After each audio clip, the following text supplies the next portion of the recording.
Good morning. How's everybody doing January 4th, 2020? That's a whole lot of fours going down. 2020, full, January full.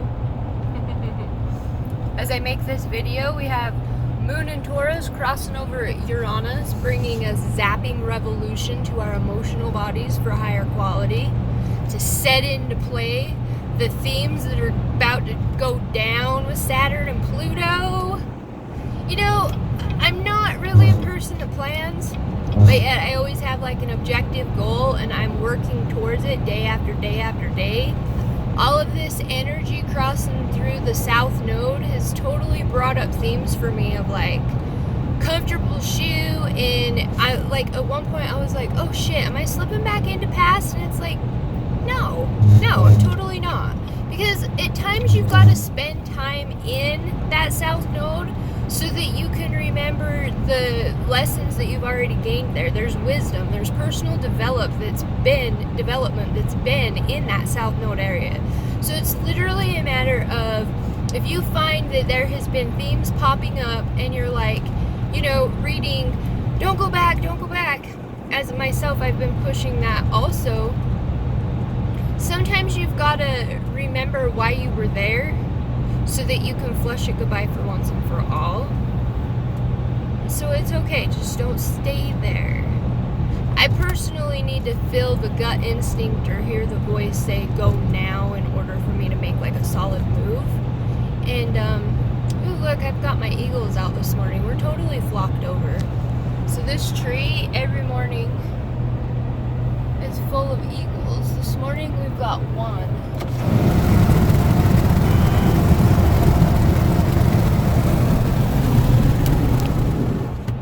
So,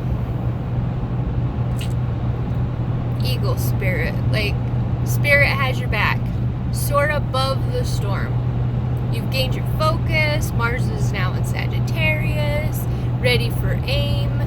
A lot of stuff's changing, rearranging, and if it's not been in your world, you know, maybe you've already done the work, or maybe you've already made the choice where you're recycling, but I doubt it. Just hold tight and soar above all the storms, no matter what comes at you. Easier said than done, but hey, you hear those words, maybe it'll be the little bit of focus that you need here in the near future for exactly what does come at you, because materialism is at a theme right now with all of the Capricorn energies. And material gains can be lost and gained, exactly that. So you can lose it all today and it still be at the top in 1 year. It's a matter of where you carry forward, because if you're built on a faulty system, you don't want it anyways. It's not in alignment with your truth. So completely embrace your authenticity. We have the support of Uranus and the Moon. We have Venus in Aquarius. Those are both authentic, unique vibrations being installed in our emotional body right now to awaken exactly who we came to be and help align us with the people. So just breathe in and embrace the day. Clear out all that your instincts are asking you to clear out, so you can continue forward, rather it be relationships, rather it be junk, rather it be emotional baggage. You go through the proper steps of all this, your chariot awaits you. I did pull the chariot card. Actually, I pulled like all the arcana cards today. Like I pulled the Hanged Man, there was the Empress, the Chariot. The Chariot was last. I'm trying to think of what the second card was in between. So there's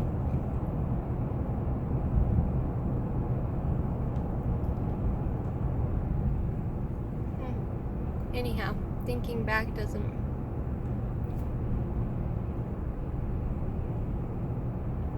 Just wanted to check in and share some love. Say hello. Let y'all see me for the day.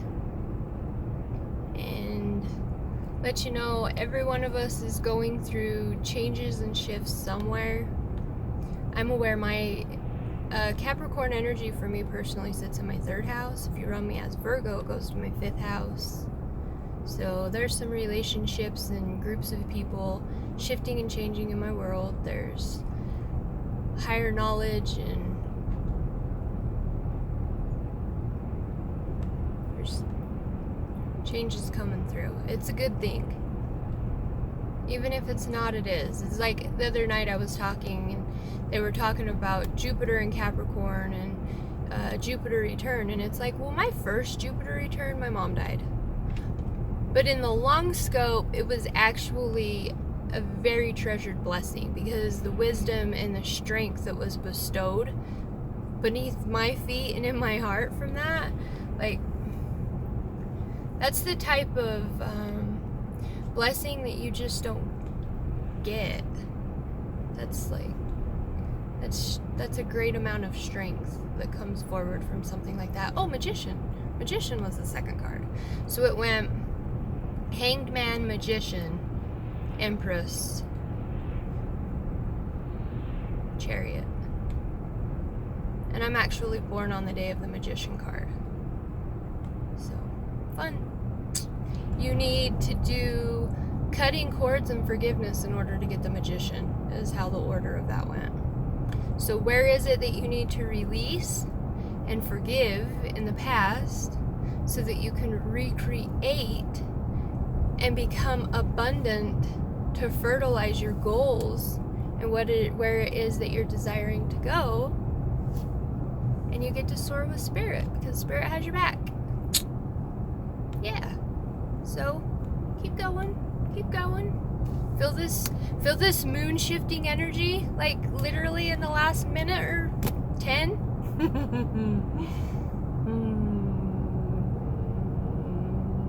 I love Uranian vibe, but I mean, I'm born with Uranus square in my Sun and my Mercury,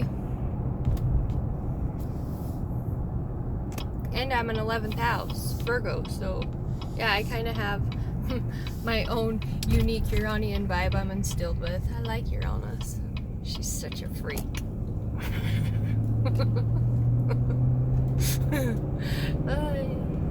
Let alone, oh, that was like another thing. So I woke up in the middle of the night, and they're like, so it's often that in the middle of the night I'm being taught stuff. I'm being like taken back, shown stuff about my own chart, being shown stuff about other people's charts that I should bring forward in the next session, or like, you know, just tie-ins.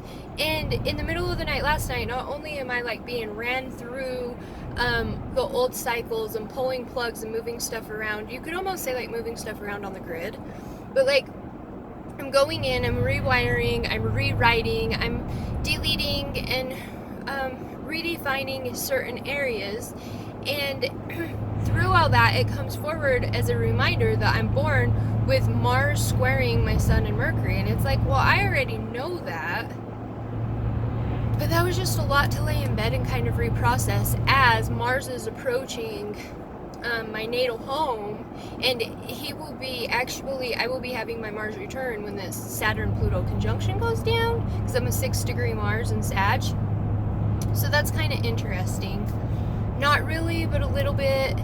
And then like, I loved the themes that have been brought up about what's to come this summer, even though we know that we have Venus going retrograde in Gemini.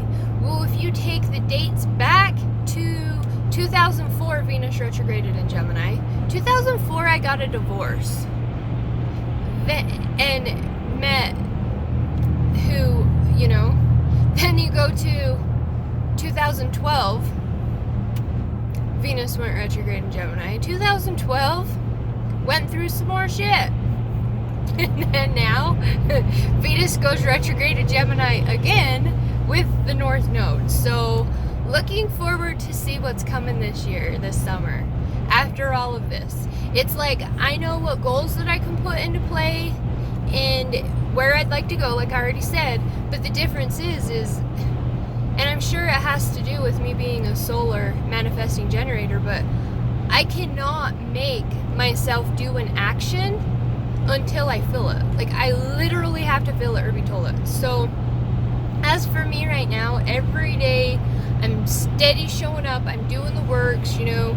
I do have moon squared Jupiter in my chart, so it makes me so I could be a procrastinator. So being aware of that and deliberately pushing past. So look at your chart, see if you have a moon square Jupiter, because if you have moon square Jupiter, it can make for a procrastinator mode. So deliberately be trying to target your own personal development so that you can bring balance, so that you're not feeling like you missed out.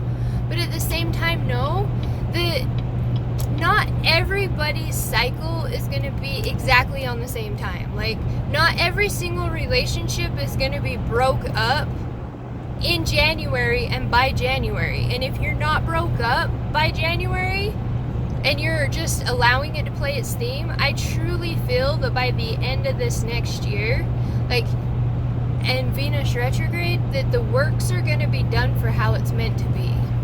Like, you're showing up every day and you're giving it your all.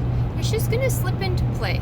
So keep faith, stay in honor and integrity, and in your works of your highest power, and you're good. I mean, Job was tested. Job in the Bible was tested day after day, moment after moment, because God knew that he would not lose focus with him. So when you're steady in perseverance that way, you will be looked after. Just walk with Spirit, because Spirit has a plan. Soar above the bullshit and keep your aim. Yeah. Enjoy this moon in Taurus. Once again, that leads to another indulgent style alignment that's in the sky. Mars in Sagittarius could be indulgent due to the fact that Sagittarius is expansive and loves to indulge in a good time. And then Mars in Taurus loves the finer foods and the comfy, sensual, and, you know, it's a bull grubbing down on his hay. So embellish, yes, feel comfortable, but not to a place of complacency. Balance. Balance. Balance. Good word for the day. You'll notice your changes. Maybe you won't. I don't know. Then I guess it is what it is. Wanted to say hi, what up? What up, what up, Buttercup? Almost to work. It's warmer in Helper than it was at home. So, that's cool. Hope y'all have a good day. Okay, I think that's about it. You know, I'm born with 4 numerology.